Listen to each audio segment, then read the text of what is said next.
Dear पिलामाने तुम मानक स्वागत गुरुमा गुरुज्ञान यूट्यूब चैनल को। तेबे भिडियोटी को संपूर्ण भाव में देखिब और निज सांगसाथी मान सहित शेयर कर। आज आम आलोचना करबा विज्ञान बहिर तृतीय अध्याय अम्ल क्षार और लवण। तेबे साधारण लुणर संकेत कौन?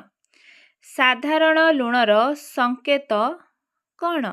तेबे यार सठिक उत्तर हेउछि NaCl। NaCl को आमे कौन पढ़ी था? Sodium chloride. खाइबा लुण को आमे सोडियम क्लोराइड बोली कही था। लुगाधुआ सोडार रासायनिक नाम कौन? लुगाधुआ सोडार रासायनिक नाम कौन? तेबे यार सठिक उत्तर हेउछि सोडियम कार्बोनेट। Sodium carbonate. परवर्ती प्रश्न, लैक्टिक अम्ल केओ खाद्य पदार्थ रे थाए? लैक्टिक अम्ल मने रखंतु, लैक्टिक अम्ल केओ खाद्य पदार्थ रे थाए? एहार सठिक उत्तर हेउछि दही। दही रे थाए लैक्टिक अम्ल। लैक्टिक अम्ल दही रे थाए। परवर्ती प्रश्न, सोडा पानीर रासायनिक नाम कौन? सोडा पानीर रासायनिक नाम कौन? तेबे यार सठिक उत्तर हेउछि कार्बनिक अम्ल। कार्बनिक अम्ल। सोडा पानीर रासायनिक नाम कार्बनिक अम्ल। आलोचना करिबा परवर्ती प्रश्न, भिनेगारर रासायनिक नाम कौन? भिनेगारर रासायनिक नाम कौन? तेबे यार सठिक उत्तर हेउछि एसिटिक अम्ल। भिनेगार रे एसिटिक अम्ल रही थाए, तेबा तार रासायनिक नाम हेउछि एसिटिक अम्ल। जल मिश्रित लवणाम्ल को कौन कुहाଯାଏ? जल मिश्रित लवणाम्ल को कौन कुहाଯାଏ? तेबे यार सठिक उत्तर हेउछि लघु गंधकाम्ल। लघु गंधकाम्ल। परवर्ती प्रश्न, क्षारकर अन्य नाम कौन? क्षारक को आमे आउ केउ अन्य नाम रे जानी थाउ बा क्षारकर अन्य नामटी कौन? तेबे क्षारकर अन्य नामटी हेउछि आल्काली। मन रखंतु आल्काली। क्षारकर अन्य नामटी आल्काली। परवर्ती प्रश्न, पाकस्थली रे झरुथिबा लवणाम्लर तीव्रता को ह्रास करिबाकू काहाकू औषध रूपे व्यवहार करा जायथाय? एहार सठिक उत्तर हेउछि खाइबा सोडा को पाकस्थली रे झरुथिबा लवणाम्लर तीव्रता को ह्रास करिबा पई औषध रूपे व्यवहार करा जाय। अम्ल रे नील लिटमस कागज बुडाइले ताहा केउ रंग धारण करिथाय? अम्ल रे नील लिटमस कागज बुडाइले ताहा केउ रंग धारण करे? नील लिटमस कागज लाल रंग धारण करिथाय। आमे जानिचे जेहेतु अम्ल कौन करे? नील को नाली करिथाय। अम्ल रे लाल लिटमस कागज बुडाइले केउ रंग धारण करे? अम्ल रे लाल लिटमस कागज बुडाइले ताहा केउ रंग धारण करिबो? तेबे ताहा नील रंग धारण करिबो। नील थिले लाल, लाल थिले नील। किपरि भाबरे जदि आमे ताकू अम्ल रे बुडाइबा। परवर्ती प्रश्न, अंगारकाम्ल जल रे द्रवीभूत होई केउ अम्ल सृष्टि करे? अंगारकाम्ल बा कार्बन डाइऑक्साइड जल रे द्रवीभूत होई कार्बनिक अम्ल सृष्टि करिथाय। जेहेतु अंगारकाम्लर संकेत कौन? CO2 बा कार्बन डाइऑक्साइड, तेणु से कार्बनिक अम्ल सृष्टि करे। क्षारीय ऑक्साइड जल रे द्रवीभूत होई कौन सृष्टि हुए? क्षारीय ऑक्साइड जल रे द्रवीभूत होई कौन सृष्टि हुए? क्षारीय ऑक्साइड जल रे द्रवीभूत हेले ता क्षारक रे रूपांतरित होइथाय। क्षारक। सेहीपरि अम्लीय ऑक्साइड जल रे द्रवीभूत होई कौन सृष्टि हुए? अम्लीय ऑक्साइड जल रे द्रवीभूत होई कौन सृष्टि हुए? एहार सठिक उत्तर हेउछि अम्ल सृष्टि हुए। अम्लीय ऑक्साइडटा जल रे जदि द्रवीभूत हो जाउछि सेथिरु कौन सृष्टि हेउछि? अम्ल सृष्टि हेउछि। लवण सृष्टि करिबा पई क्षारक सह कौन मिसा जाइथाय? तेबे लवण किपरि सृष्टि हुए? अम्ल सहित आउ कौन मिसाइले ताहा ଲବଣ ସୃଷ୍ଟି କରିଥାଏ। ତେବେ କ୍ଷାରକ ସହିତ ଅମ୍ଳ ଏବଂ ଅମ୍ଳ ସହିତ କ୍ଷାରକ ମିଶାଇଲେ ସେଥିରୁ ଲବଣ ସୃଷ୍ଟି ହୋଇଥାଏ ପ୍ରଶମିତ ହୋଇକରି। ଲେମ୍ବୁ ରସରେ କି ପ୍ରକାର ଅମ୍ଳ ରହିଛି? ଲେମ୍ବୁ ରସରେ କେଉଁ ପ୍ରକାରର ଅମ୍ଳ ରହିଛି?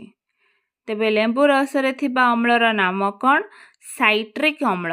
ମନେ ରଖନ୍ତୁ, ସାଇଟ୍ରିକ୍ ଅମ୍ଳ କେଉଁଠାରେ ଥାଏ? ଲେମ୍ବୁରେ ସାଇଟ୍ରିକ୍ ଅମ୍ଳ ଥାଏ। କ୍ଷାରକର ସ୍ୱାଦ କିପରି?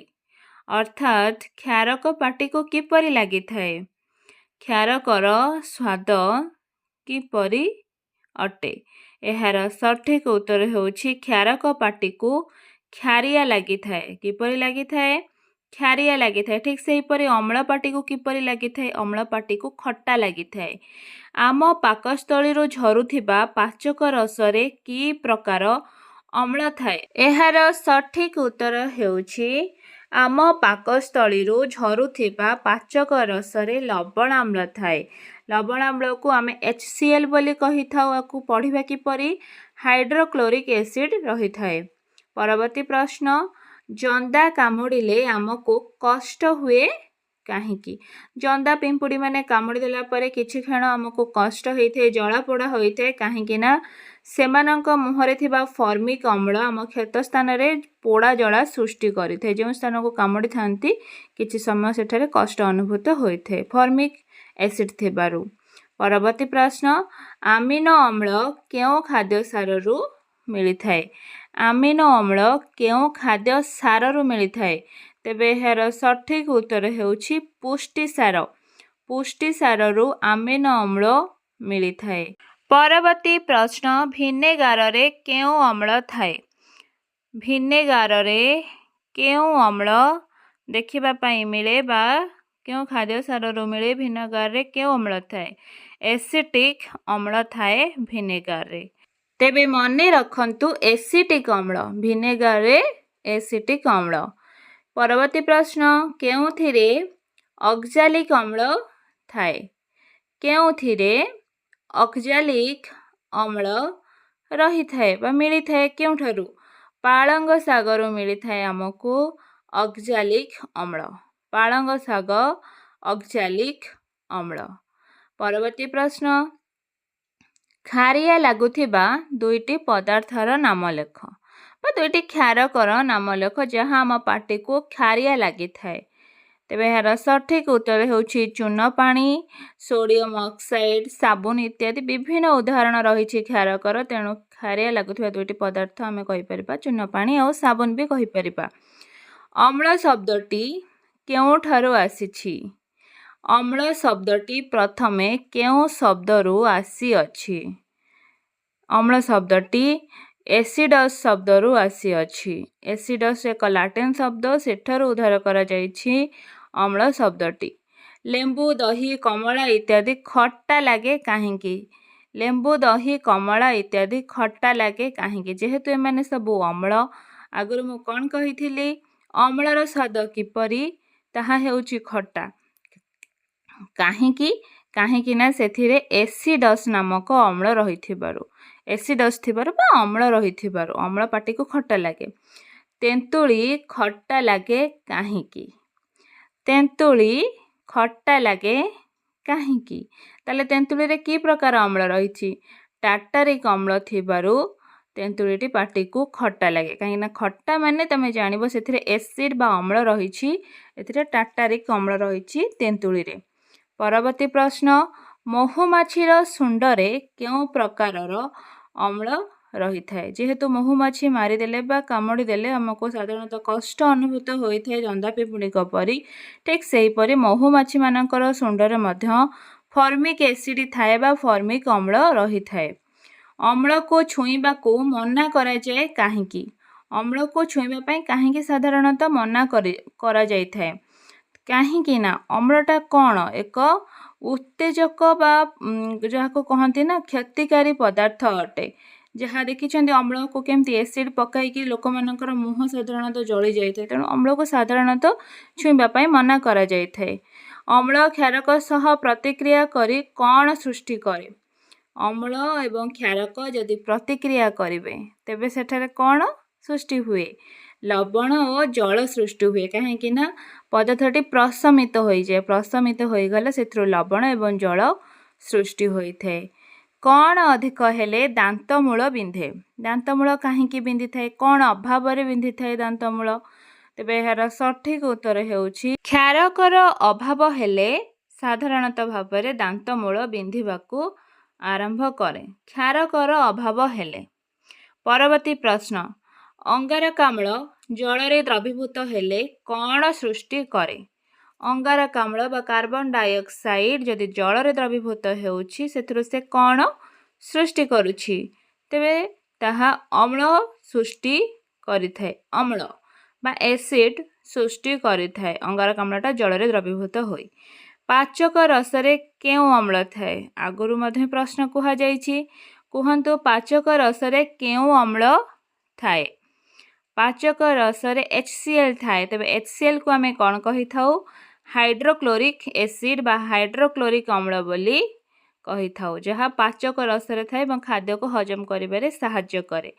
ଲିଟମସ୍ କାଗଜକୁ କିପରି ବ୍ୟବହାର କରାଯାଏ? ଆମେ ସାଧାରଣତଃ ପରୀକ୍ଷାଗାରରେ ହେଉ ବା ବିଦ୍ୟାଳୟରେ ହେଉ ଲିଟମସ୍ କାଗଜର ବ୍ୟବହାର କରିଥାଉ। ତେବେ ତାହାକୁ ଆମେ ପ୍ରାକୃତିକ ସୂଚକ ଭାବରେ ବ୍ୟବହାର କରିଥାଉ, ଯାହାକି ଆମକୁ ଅମ୍ଳ ଏବଂ କ୍ଷାରକକୁ ଦର୍ଶାଇଥାଏ। ତେଣୁ ତାକୁ ଆମେ ସୂଚକ ଭାବରେ ନେଇଥାଉ। ପ୍ରତି ଅମ୍ଳ ବଟିକାରେ କେଉଁ କ୍ଷାରକ ବ୍ୟବହାର କରାଯାଏ?